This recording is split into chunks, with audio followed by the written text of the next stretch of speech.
Charlie, thanks for all you're doing for America's First Freedom. Your articles are popular. I hear from so many members. They're enjoying them. This back page in particular grabbed me. They write our back page every single month.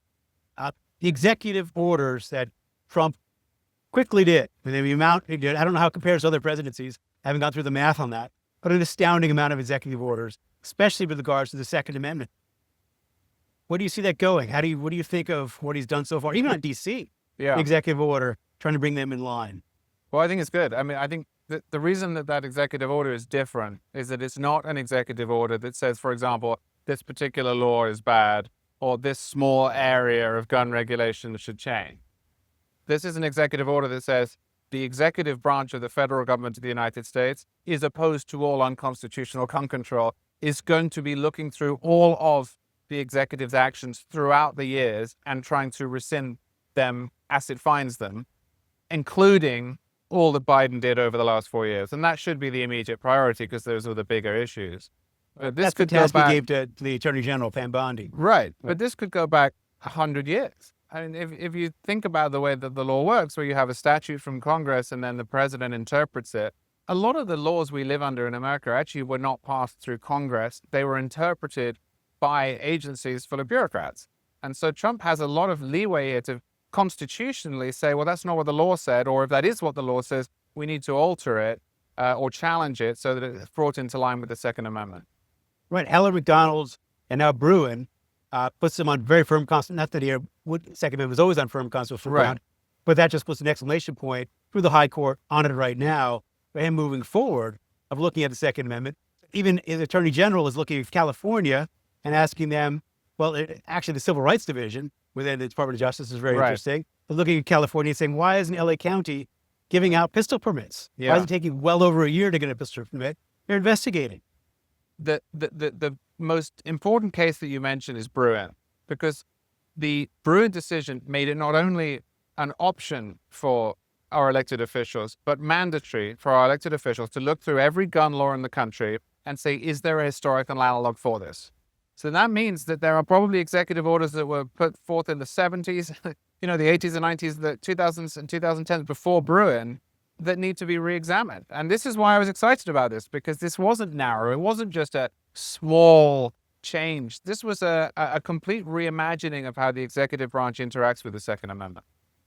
Right. Through all of his agencies, his acting director of the ATF, right, pro-gun, looking at the actions that the Biden administration was taking and pulling them back right, on every level.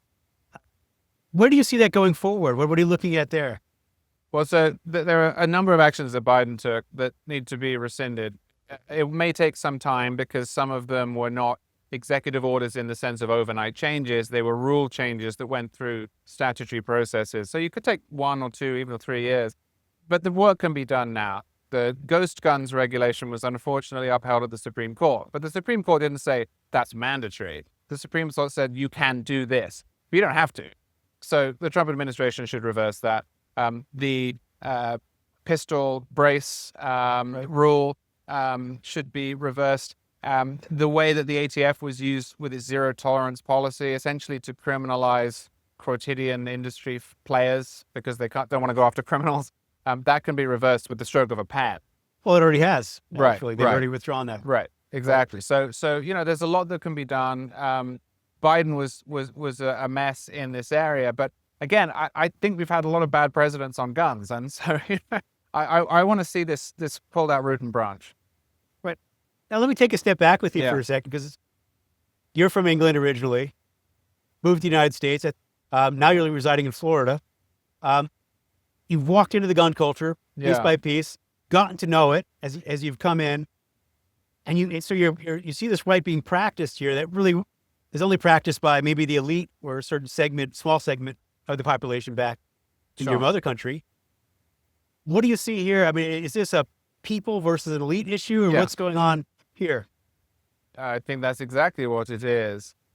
The gun culture, such as it was in Britain, slowly moved from being something that was not available to everyone in the way that it is in America, but was still more popular than it is now, into, bit by bit, something that you could only exercise if you knew the right people and you got the right paperwork.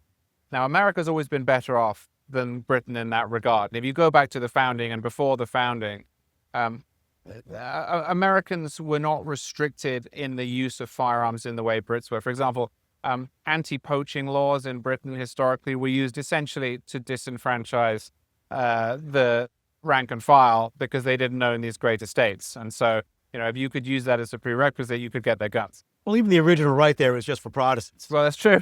It even says that, who are Protestant. So you're not allowed it if you're not a Catholic. But I think more broadly, though, if you go back to, say, when the Heller decision came down in 2008, you see a perfect illustration of the elites and the citizenry, because the citizenry thinks 80-20 that the Second Amendment protects an individual right. It's not a controversial thing to believe. It's not a controversial thing to say. If you'd ask the average American at that point, what do you think the Second Amendment means? Do you think it's some collective right? They would have laughed at you. But pretty much every single newspaper article at the time that was published on the Heller decision and the cases that led up to it treated that as if it was an insane position. Right. As if this had been fabricated. I mean, you'll even find articles saying the NRA made this up in 2005, 2006. So they just came up with it. And it's ridiculous. This is, by the way, one of the reasons I got into this was because I found that so annoying. So you've got this huge gap between the people who write about politics and the people who have appointed themselves as the arbiters of taste and pretty much everyone else. So I wonder if you see that shifting, because some of the editorial boards have changed. The New York Times, Los Angeles, the major newspaper, actually changed. The Washington Post changed a bit of their editorial board, or their opinion editor rather changed. Yeah. So there've been some shifts, and some of the stuff in the New York Times, they've actually had a few things that were moderately okay. Like they tried to look at the issue. I wouldn't call them pro-gun, of course, but step in the right direction. And Washington Post also some recent little steps in the right direction, towards a more moderate position. You just put it that way. Do you see that? And that's the result of the last election, and they see things shifting. Number of Democrats who are gun owners, massive growth in those areas. Is that impacting the politics? And that's shifting? Do you see the culture then shifting? I think there's some of that. The last election, I think, shook them. But also you've seen a real change in who owns guns. The gun-owning population of America has always been a lot more diverse than politicians pretend. But in the last 5 years, it has become really, really diverse. You had a lot more women owning guns. You had a lot more minorities owning guns. And the geographical distribution of gun ownership has become greater. So I think it's partly a recognition that a lot of the things that they used to just reflexively say are so obviously false now that they're not resonating. That said, I don't have great hopes for them. Okay. I do suspect that if the political winds shift a bit, they'll go back to writing all the nonsense they always write. Yeah, I'm not sure. I mean, Al Gore lost the presidency, lost his home state in 2000, in large part because of the gun issue. Yeah, true. So this has been happening for a long time. Now we see, unfortunately, the Democratic Party put David Hogg, a gun control activist, into a leadership position, treating it in that regard. So it's a complicated situation, but I'm wondering where that party is going to modify. I think it's going to change, or does it? Well, again, the reason I'm skeptical, I mean, if you just look in the last couple of weeks, you've got Jared Polis, who's supposed to be reasonable in Colorado, signing this bill.